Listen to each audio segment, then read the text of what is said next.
Move on, you're too weak to fight back anyway. Jessica's mocking laughter echoed through the living room as she lounged on my couch, casually sipping the wine I'd bought for my anniversary. An anniversary I now knew my husband had planned to spend with someone else. My name is Olivia, and at 35, I never expected to be standing in my own home, listening to my sister-in-law mock me while my husband David announced his plans to start a new life with his 26-year-old girlfriend. "Look, Olivia," David said, pacing near the fireplace where our family photos still hung. "This doesn't have to be messy. Sarah and I want to keep things simple. No legal registration, no property division. You can stay in the house for now, and everyone wins." I stood there, gripping my coffee mug so tight my knuckles turned white. 6 years of marriage, and this was how it ended, with my husband and his mistress planning their future while my SIL watched the show with barely concealed glee. "She's not even crying," Jessica Stage whispered to David. "Maybe she doesn't care as much as you thought she would, brother." Her smirk grew wider as she examined her perfectly manicured nails. "Or maybe she's finally accepting that she's not enough for you." I took a slow sip of my now cold coffee, my mind racing beneath my calm exterior. David had always been the perfect one in his family's eyes. Successful architect, charming personality, and according to his sister Jessica, far too good for plain, quiet me. What they never realized was that being underestimated had taught me patience, and patience had taught me wisdom. "Well?" David demanded, clearly unsettled by my silence. "Aren't you going to say anything?" I set my mug down carefully on the coffee table. "What would you like me to say, David?" Jessica laughed again, the sound grating against my nerves. "Oh, this is rich. She's actually going to play the dignified wife. How pathetic." But I wasn't playing. I was remembering the late nights I'd spent helping David build his portfolio when we first married, the clients I'd helped him network with through my own connections, and most importantly, the documents I carefully preserved over the years.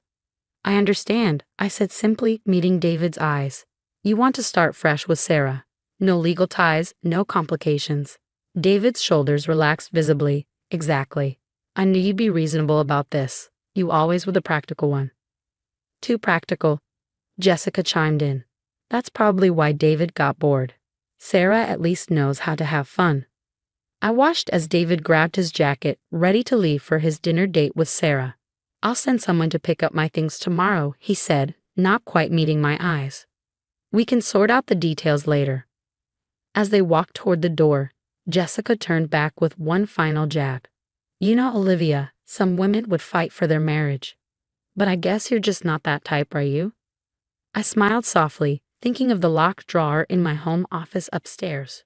"You're right, Jessica. I'm not that type at all." After they left, I walked upstairs to my office, my hands steady as I unlocked the bottom drawer of my desk. Inside lay 6 years' worth of carefully documented evidence, emails, bank statements, contracts with David's signature, and most importantly, proof of how deeply involved I've been in building his successful architecture firm. My phone buzzed with a text from Jessica. "Don't embarrass yourself by trying to fight this. We both know you're not strong enough." I didn't respond. Instead, I opened my laptop and composed a quick email to my old college friend, now a prominent divorce attorney. "Remember when you told me to document everything? I need your help." Looking out my office window at the setting sun, I thought about David's words. No legal registration, no property division. He thought he found the perfect way to start his new life without consequences. Jessica thought I was too weak to stand up for myself. They were both about to learn that quiet doesn't mean weak, and patience doesn't mean acceptance. I had spent years being underestimated by David's family, watching and waiting, documenting and preparing. Not because I expected this day to come, but because my mother had taught me that smart women always have a backup plan. I picked up my phone and dialed another number. "Hi, Marcus. Remember those investment documents you helped me review last year? I think it's time to put our contingency plan into action." The wheels were already turning, and soon David and Jessica would learn that they had greatly underestimated the quiet, practical wife who never fought back. Sometimes the best revenge isn't in the fighting, it's in the waiting.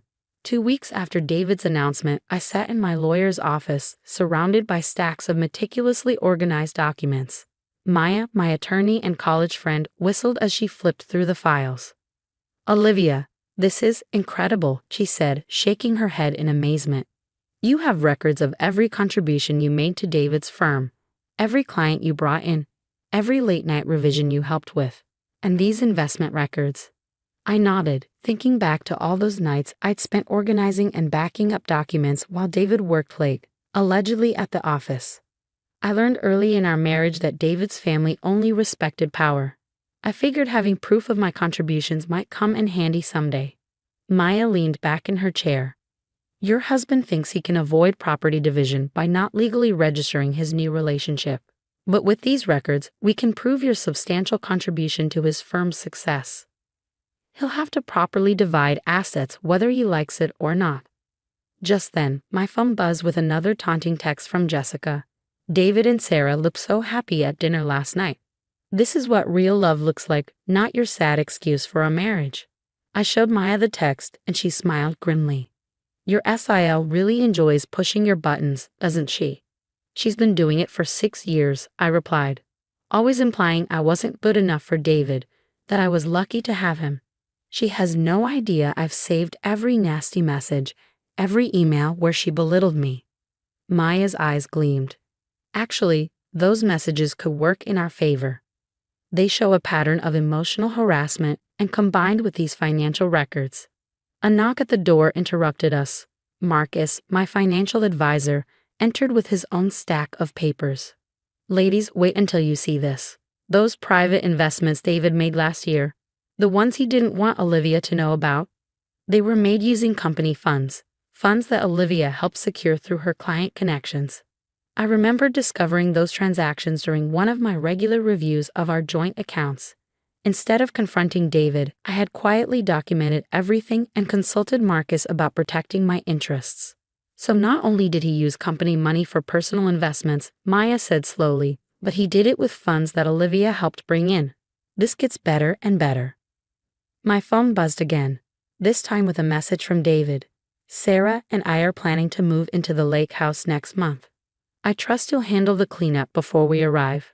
The lake house, our weekend getaway that I had found, negotiated, and partially funded with my inheritance. David had conveniently forgotten that part. They want the lake house too, I told Maya, showing her the message. She actually laughed. The lake house that's partially in your name, the one you found and helped purchase, let them try. Just then, Jessica burst into the office, her face flushed with anger. What do you think you're doing? She demanded. David told me you're meeting with lawyers. Are you really going to be this petty? I remained seated, calm as ever. Hello, Jessica. I'm just having a chat with some old friends. Friends? She sneered, looking at Maya and Marcus. More like you're trying to cause trouble. David's finally happy. Why can't you just let him go? Maya stood up, her professional demeanor firmly in place. Ms. Thompson, this is a private meeting. Unless you're here as your brother's legal representative, I'm here to tell Olivia to stop this nonsense. Jessica snapped. She's just proving what I've always said. She's not good enough for our family. A truly loving wife would want David's happiness. I finally stood, gathering my documents calmly. You're right, Jessica. A loving wife would want her husband's happiness. But a smart wife? I held up one of the folders. A smart wife makes sure she's protected. Jessica's face paled slightly as she glimpsed the labeled tabs, investment records, client contributions, property documents, harassment evidence. You've been planning this? She stammered. No, Jessica, I've been preparing. There's a difference. I turned to Maya. I think we have everything we need for now. As Jessica stormed out, Marcus checked his phone and smiled. The preliminary audit of the firm's accounts is complete. Should I share the findings with David's partners?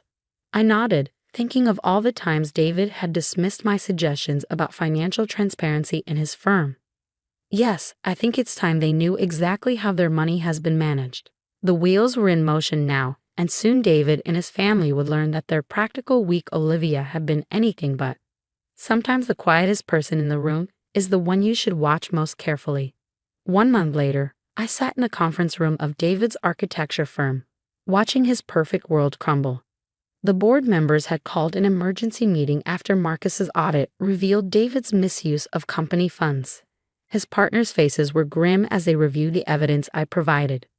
So not only did you make unauthorized investments with company money, the senior partner stated, blaring at David, but you also plan to give away company assets, including the lake house property, which was partially purchased with firm funds without board approval. David's face had lost its usual confidence. I can explain. These were temporary arrangements. Temporary? Another partner interrupted.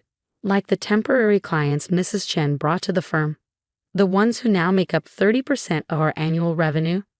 I kept my expression neutral, though inside I felt a flutter of satisfaction. They'd finally used my maiden name, not just David's wife anymore. Jessica burst into the room, waving her phone. This is all her fault, she shouted, pointing at me. She's trying to ruin David's life because she can't accept that he found someone better. The senior partner raised an eyebrow. Miss Thompson, this is a private board meeting. Security will escort you out. As Jessica was led away, still shouting Sarah, David's girlfriend, texted him. Is it true? Are we losing the lake house? You promised me a perfect life. I watched David's face fall as he read the message. His perfect escape plan was dissolving before his eyes. The board has reached a decision, the senior partner announced. Given the circumstances, we're initiating a complete restructuring. Mr. Thompson, you'll be stepping down as managing partner, effective immediately. David slumped in his chair. You can't do this. I built this firm. Actually, I spoke for the first time, my voice steady. We built it together. Every late night, every client meeting, every revision. I was there. I just never needed the credit, until now. The meeting ended with David's resignation. Outside the conference room, he grabbed my arm. Why are you doing this? I was going to take care of you. I gently removed his hand. No, David. You were going to discard me. There's a difference. That evening, as I packed the last of David's things from our house, Jessica showed up one final time. You've destroyed everything, she said, but her voice had lost its edge. Our family's reputation, David's career. No, Jessica. Your brother did that himself. I just showed everyone the truth. She stared at me for a long moment. I never thought you had it in you. All these years I thought you were. Weak? Pathetic? Too practical? I smiled. Sometimes the quiet ones surprise you. 3 months after David's announcement of his simple plan, I stood in my newly redecorated living room. The family photos were gone, replaced by artwork I'd always loved but David had deemed too bold. The investment money had been recovered. The lake house was legally mine, and David's firm had offered me a consulting position, which I politely declined. My phone buzzed with a text from Maya. Final divorce papers signed. Property division complete. You're officially free. I poured myself a glass of wine, the same expensive brand Jessica had carelessly sipped while mocking me. Another message came through, this time from David. I understand now. I'm sorry. Too little too late. Looking out at the sunset through my window, I thought about the lesson my mother had taught me years ago. Never let them see your strength until you need to use it. The power of being underestimated is that no one sees you coming. I raised my glass in a silent toast to the quiet, practical wife who had proven stronger than anyone expected. Sometimes the best revenge isn't in fighting back immediately. It's in waiting, watching, and choosing the perfect moment to show your true strength. The doorbell rang.